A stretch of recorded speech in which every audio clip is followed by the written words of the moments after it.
ازيكم عاملين ايه؟ يا رب تكونوا بخير وفي احسن حال. لما الدنيا تكون بتضيق بيك والحياة صعبة ومش لاقي مخرج لكل مشاكلك، لازم تفكر: هل انت فعلا عندك ثقة ويقين بالله ولا لا؟ فكر كده ان كل حاجة بايد ربنا. هل يقدر ربنا ان هو يغير قدري؟ طبعا ربنا قادر ان هو يغير لك قدرك، بس لازم يكون عندك حسن ظن ويقين بالله ان امورك كلها في ايد ربنا. فاقعد مع ربنا وقول له: يا رب انا تعبان، انا عندي مشكلة كذا، انا عندي حصل لي كذا. احكي له مشاكلك وهمومك، اتكلم مع ربنا عن حالك وعن كل اللي بيحصل لك. خلي دايما بينك وبين ربنا في اتصال، يعني ما تقطعش الاتصال اللي بينك وبين ربنا. يعني ما تمشيش في حياتك وانت عمال تفكر، عمال تشكي للناس همك، عمال الدنيا واخداك لهياك بعدك عن ربنا، لان ربنا اللي بايده كل الامور. لو انت ايقنت واحسنت الظن بالله وخليت دايما عندك حسن ظن بالله ان ربنا اللي بايده كل امرك، ان ربنا قادر ان هو يخرجك من كل حاجة انت فيها. الناس اللي اتسحرت او الناس اللي هي حصل لها حسد او عين او اذى او حصل لهم ابتلاءات او مصايب او اي شيء في حياتهم، لو هم عندهم يقين بالله ان مفيش اي حد يقدر يضرهم غير ربنا، وان ربنا لو اجتمع اهل الانس والجن على ان ينفعوك بشيء لن ينفعوك بشيء الا قد كتبه الله لك، ولو اجتمعوا على ان هم يضروك بشيء لن يضروك بشيء الا قد كتبه الله لك.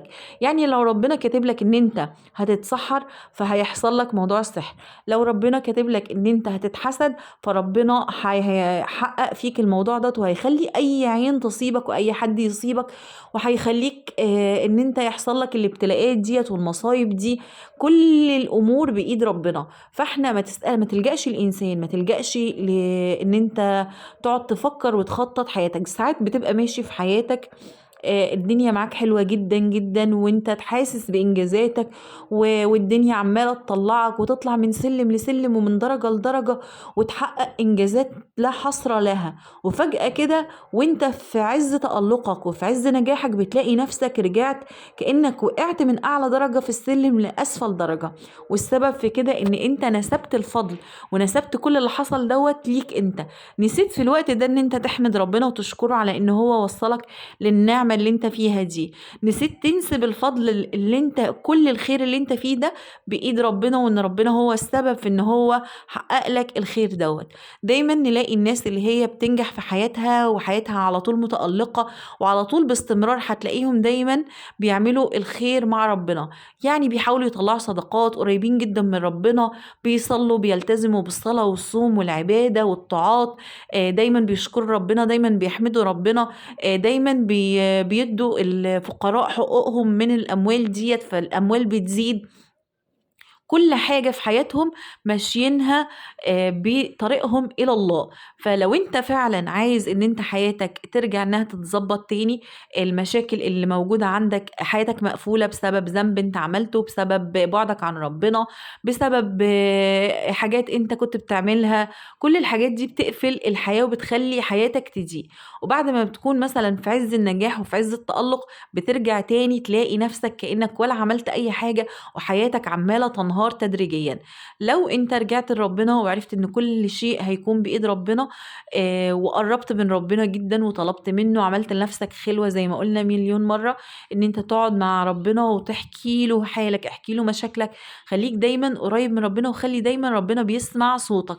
خليك دايما عبد لحوح. فكرة الطفل اللي بيقعد يلح على أمه، يعني الطفل الصغير لما بيبقى عايز حاجة من أبوه أو أمه بيفضل يروح ويرجع، حتى لو قالوا له لا ما بييأسش، بيفضل يروح ويرجع تاني ويروح ويرجع تاني ويروح ويرجع تاني، لحد ما بتلاقي حد فيهم زهق ويقول له خلاص روح اعمل الايه الحاجه ديت، او خلاص ايه خدها. فخليك انت نفس فكره الطفل اللحوح. الحاجه ما حصلتلكش المره دي، اطلب تاني، اقف ما بين ايدين ربنا تاني، اطلب، قول له: يا رب انا نفسي في الحاجه دي، يا رب انا عارف ان مثلا انا ما استاهلهاش، عندي ذنوب منع ان انت تحقق لي الحاجه دي، بس انا طمعان يا رب في رحمتك، طمعان يا رب في كرمك، اديني كذا يا رب، طول لي عمري عمري يا رب، عشان أطوّل في العبادة، عشان أفضل طول عمري أعبدك وأسبّح لك وأفضل حياتي كلّها يا رب ليك.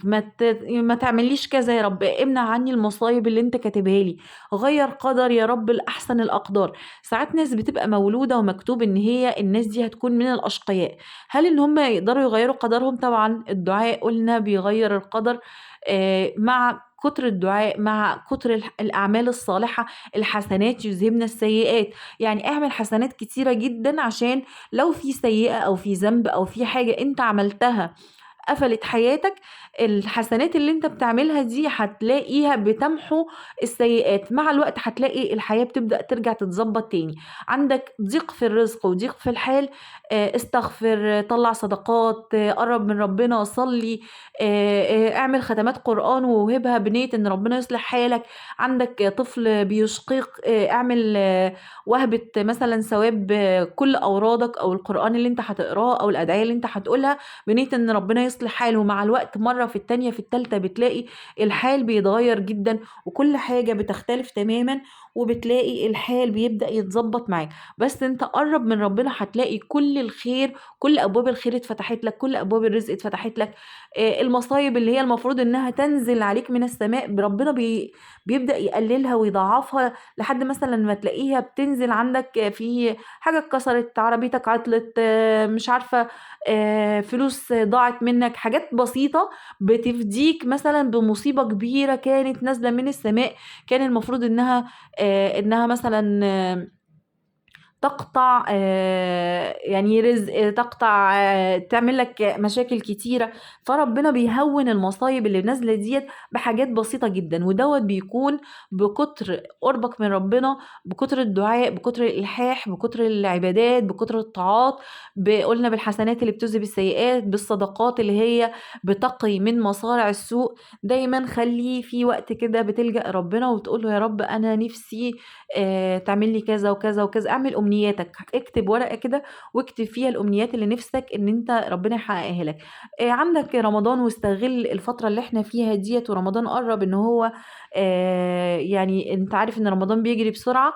اكتب الأمنيات والدعوات اللي نِفْسك ربنا يحققها لك وادعي بيها كل يوم وأنت صايم في نهار رمضان، وربنا إن شاء الله أكيد هتطلع من رمضان ربنا مستجيب لك معظم الدعوات دي، مأجّل لك دعوات لحد الوقت اللي هو بيكون فيه صلاح حالك، أو مأجّل لك دعوات ليوم القيامة. فما تبخلش على نَفْسك بإن أنت تكون قريب من ربنا وتدعي لربنا باستمرار وتلِح على الله بالدعاء وتكون كليم الله دائمًا. يعني تكلم ربنا باستمرار وتجعل ما بينك وما بين ربنا اتصال لا ينقطع أبدًا. والسلام عليكم.